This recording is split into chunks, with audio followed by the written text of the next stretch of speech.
l'educació és complir somnis. Construir futur.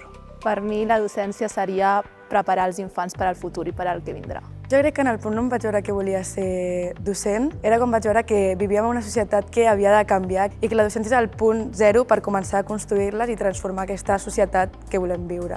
Crec que és la feina que et fa més feliç del món. Estàs tot el dia envoltada d'infants que tenen ganes d'aprendre, que confien en tu, que t'estimen. Però l'oportunitat de crear un impacte en la vida de la gent per mi és molt important i és una eina transformadora potentíssima. Estem de cara al públic, de cara a aquesta nova societat que podem transformar i és aquesta connexió que podem crear amb ells el que fa que sigui tot tan màgic i tan transformador com has dit.